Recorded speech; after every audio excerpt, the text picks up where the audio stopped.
Hoje nós vamos falar sobre Levíticos capítulos 5 a 7.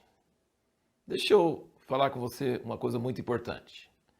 Se você está assistindo esses vídeos e não leu os capítulos respectivos antes, não vai ter muito efeito, porque são vídeos muito rápidos, muito curtos, e o assunto é vasto, e você não vai saber muita coisa. Agora, quando você lê os capítulos, primeiro, surgem várias dúvidas, várias coisas, aí quando você ouve o vídeo depois, você já teve a dúvida, aí o efeito é outro.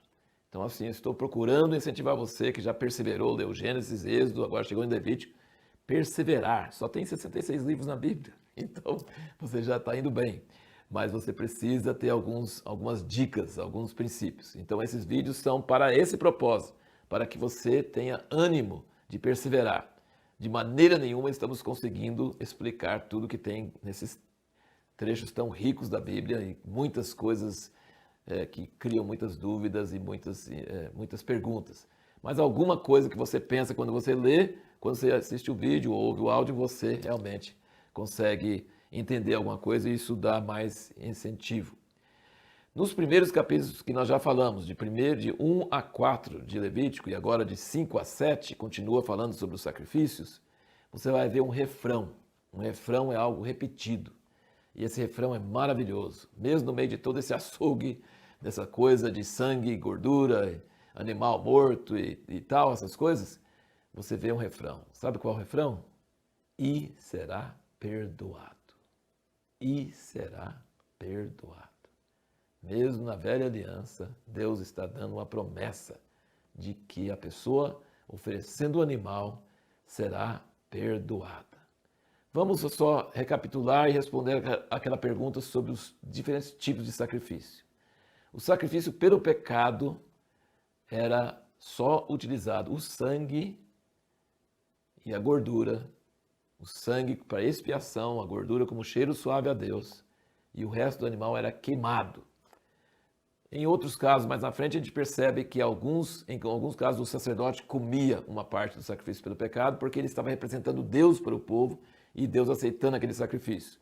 Mas se o sacrifício era pelo sacerdote ou pelo povo todo, o animal todinho era queimado lá fora do arraial. O holocausto era um animal perfeito, queimado inteiramente para Deus receber aquele animal caríssimo. Imagina o preço que está a carne no Brasil hoje. Imagina naquela época que eles não tinham quase nada mais e queimar um boi inteiro para Deus. Tinha que crer que Deus existe mesmo e que ia adiantar, porque seria aos olhos naturais um desperdício. E outra coisa muito interessante é você perceber que você não podia simplesmente pôr o animal lá e queimar ele. Não, você tinha que esfolar ele, você tinha que picar nos pedaços, você tinha que tirar aquela parte, você tinha que fazer tudo direito, porque é uma refeição, caramba, para Deus. Então não pode ser qualquer jeito. Então não é só, vai ser para Deus mesmo, então pode oferecer. Não, macho, sem defeito, perfeito, colocar a mão em cima primeiro, aspergir o sangue e picar nos pedaços, fazer tudo direitinho, uma refeição para Deus. O holocausto significa uma vida totalmente dedicada, totalmente entregue, totalmente para Deus. Nada para si, tudo para Deus. E aí nós temos o ofer de manjares, que era farinha de trigo, misturada com azeite, com sal, que representa a vida humana, não a vida morta, mas a vida humana, equilibrada, moída, fina, flor de farinha, com azeite, que é o Espírito Santo, e vários deles eram misturados com azeite, outros eram untados com azeite. Significa que o Espírito Santo precisa estar dentro de nós, misturado em nós, e também tem que estar sobre nós, em unção. Uma coisa que tinha que ficar martelado bem firme na mente das pessoas é que Deus considera o pecado uma coisa séria. Pecado exige morte, exige sangue, é caro, não é barato pecar. É coisa seríssima. E junto com isso, quando a pessoa prejudicava outra pessoa, ou roubava alguma coisa, ou sei lá, fazia alguma coisa errada, gente, ficava caro, porque ele tinha que devolver para a pessoa, fazer restituição, tinha que confessar o pecado, e a restituição não era só do animal que ele roubou, ele tinha que aumentar 20% a mais, um quinto a mais, para restituir para a pessoa. Então, o pecado não compensa não, tá? No Velho Testamento a coisa é séria. Se você pegou alguma coisa de alguém, depois você tem que confessar que pegou e depois você tem que pagar 20% a mais aquilo que você pegou. E o tempo não resolve. As pessoas pensam, não, mas vai passando o tempo e esquece. Não. Ele fala que se você pecou sem saber, por ignorância, mas depois você ficou sabendo, pecado não caduca. Pecado é uma coisa que sempre está ali, mesmo que você fez sem saber, na ignorância. Quando você fica sabendo, precisa fazer o sacrifício, precisa confessar, precisa ter expiação, precisa ser coberto aquele pecado. Outra coisa, Deus não queria que a pessoa pobre ficasse sem condições para poder fazer o sacrifício. Se era pobre, podia oferecer passarinho, baratinho, pombinho, rolinho. Então, dependendo das posses da pessoa, ela poderia oferecer um sacrifício. Mesmo sendo pobre, rico, poderia oferecer o sacrifício. Eu quero ler um trecho aqui sobre o fogo no altar. Isso está no capítulo 6 de Levítico, versículos 5 e 6.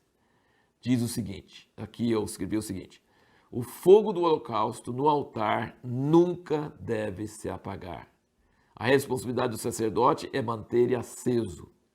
Interessante que o fogo representa o Espírito Santo, mas o holocausto representa nossa entrega total a Deus.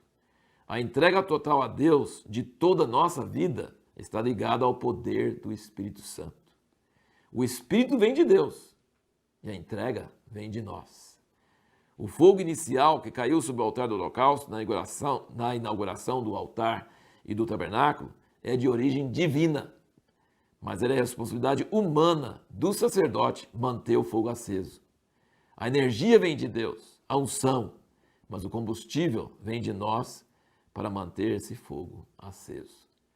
Eu fico lembrando de um hino que diz: quando tudo perante o Senhor estiver e todo o seu ser for dele, alguma coisa assim, então hás de ver que o Senhor tem poder. Então o holocausto é entrega total e o fogo que tem que ficar sempre no altar veio originalmente de Deus, mas quem mantém aceso é você, é o sacerdote. Ele é o ser humano, tem que manter aceso, mas quem iniciou e acendeu foi Deus.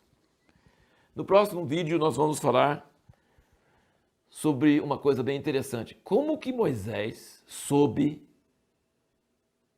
e não só Moisés, todo o povo de Israel soube que Deus aceitou a ordenação de Arão.